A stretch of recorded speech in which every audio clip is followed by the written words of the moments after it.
Okay, today's lecture is about chemistry. So let's get started. Okay, first one, matter. Anything takes space, have mass, is called matter.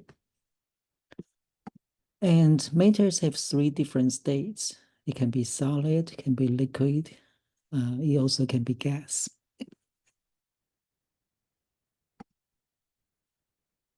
And the smallest unit of matter is called atom. So all these are atoms. These are smallest molecules. And next time we talk about elements, we also talk about the periodic table. So all elements, they are made of the same atoms, like these carbons, they're all carbons. And today we'll go into detail, talk about, okay, well, how do we define the carbon's characteristic and the small atomic molecules. Okay, so elements, they are made of the same atoms. Like sodium. Sodium is a metal, but it's a very soft metal.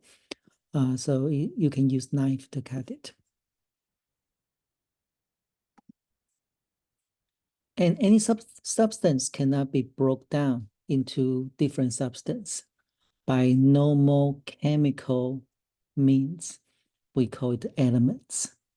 So you could not divide it to the even smaller molecule.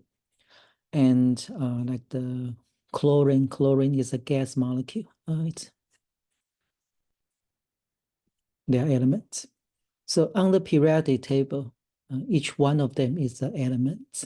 And today we'll go into detail. Okay, why hydrogen is number 1, why helium is number 2, and lithium is number 3. So there's a subatomic molecules, and we can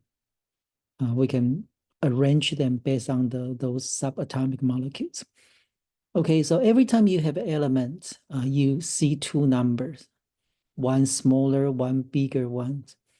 Sometimes they put in the center, sometimes they put in the right up corner, but they're always two. They're always two, one smaller, one bigger one. The smaller number is called atomic number. So each elements have their own atomic number.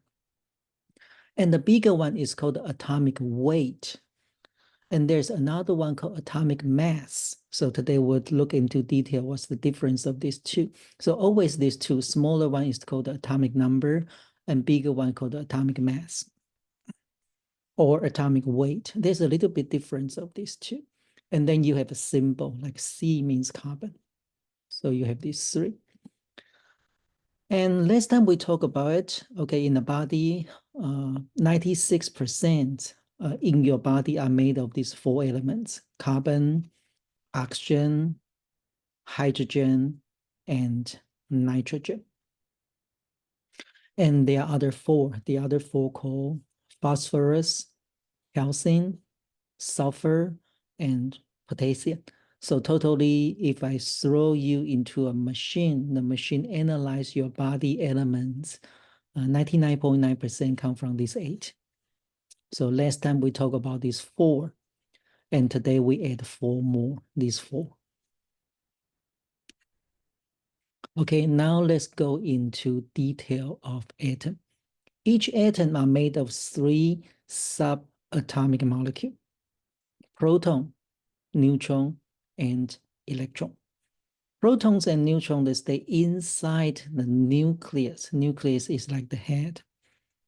And electrons stay outside in the orbit, but we don't call the orbit. We call the shell, different shell. Shell 1, shell 2, and that's the electron. So their structure is very similar to the solar system, our solar system. The sun that's in the center, and the planet is around. So the center, this time is called the nucleus. And outside, we don't call it orbit, we call it shell. So that's the atoms model. So in the atoms model, the proton and neutron stay in the nucleus. And electrons stay outside. We call it electron shell. So this is the basic structure of atom. So let's look at each one of those three. The first one is proton. Proton has positive charge. It stays in the nucleus. And proton decide the identity of atom. So if this atom has one proton, it's hydrogen. If you have two protons, it's not hydrogen, it's helium. So you find on the periodic table, hydrogen is number 1, helium is number 2, oxygen is number 8. All the difference is number of proton. Number of proton decide their identity. And they stay in the nucleus. So each element have different number of proton. Okay, so there's the protons. Number of protons in the atoms decide the elements. So I say the atoms, it gives the atoms identity. So, and the number of protons is called the atomic number. When you look at the periodic table, you find number 1, number 2, or number 8, number 16. There are different number of protons. And proton has positive charge. Excuse me. So the charge need to be balanced. And since proton has positive charge, you need to have another one has negative charge to balance it. It's called electron. So electron is the one stay in the shell. And it need to be neutral. So number of proton equal to number of electron. Okay. And I say proton give the atom is identity. Electron give the atom is personality. We will talk about the electrons. They have chemical interactions. They will form bond. Basically, it's all the electron. Okay, so all atoms of elements have the same chemical property. Is based on the number of protons. So this one give them identity. All behave the same. They could not change. Okay, so let's look at one practice question. What's the atomic number of atoms? Has 6 protons, 6 neutrons, 6 electrons. Okay, so first thing you look at 6 proton, right? And then you go to the periodic table. So 6 proton means it's number 6. So 1, 2, 3, 4, 5, 6. So 6 proton, number 6 is carbon. Is carbon. So we can go back to this.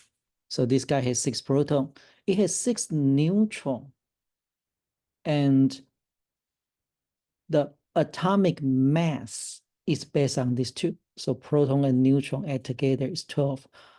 So let's go back to the periodic table. So you find this person, this is called the atomic weight. We will go into detail. What's the difference between the atomic weight and atomic mass? You find it's closer, it's very close to 12. Means it's, okay, well, it's mass. It's proton plus neutron. Together it's about 12. So these two numbers, atomic number, atomic weight.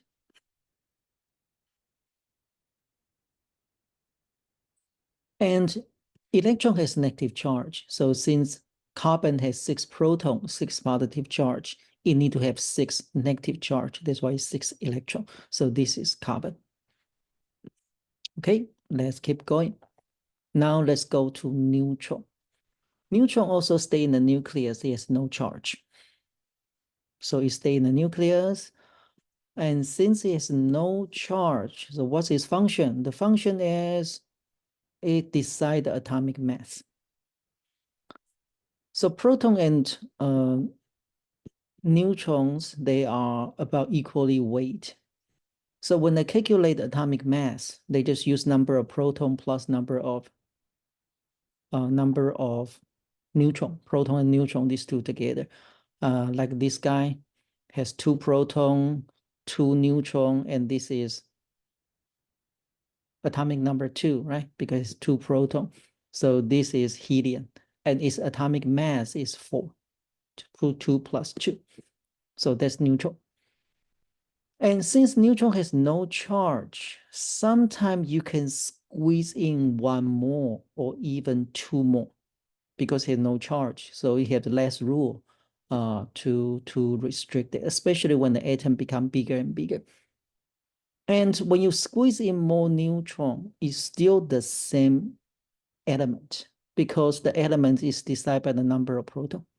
This red one, number of proton. So when you squeeze in more neutron and it's the same element, we call them isotope.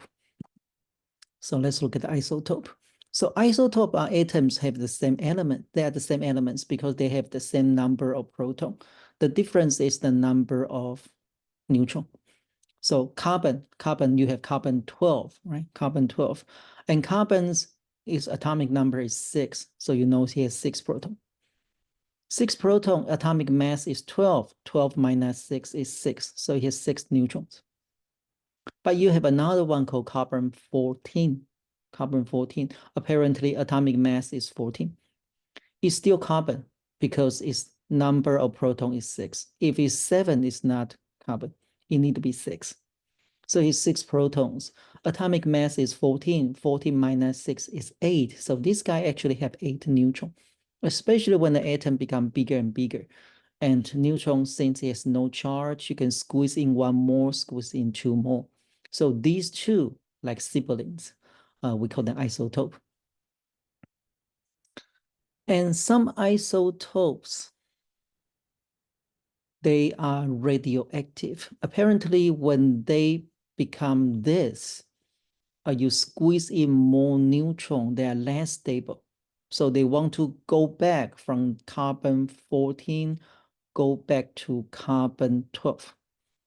And when they go back to carbon 12, we call it decay. Sometimes you hear this word, they decay back. When they decay back, they produce, the energy need to be released as radio electromagnetic wave. So we call them radioactive isotopes. Here's a lot of applications in the medical field. For example, the radioactive iodine.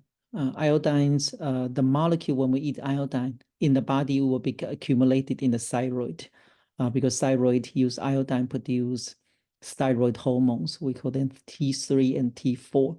So when you take iodine, it will accumulate it here. So in the medical field, they use the radioactive iodine. When the patient inject or consume the iodines, it will accumulate in the thyroid and help to identify tumor. So that's one application. And these scans or radiation therapies, they produce radiation, and for the same reason, because they are able to use the radioactive elements and produce those. They will produce radiation, and radiation is energy, so they can use to treat tumor. Okay, so let's take a short break.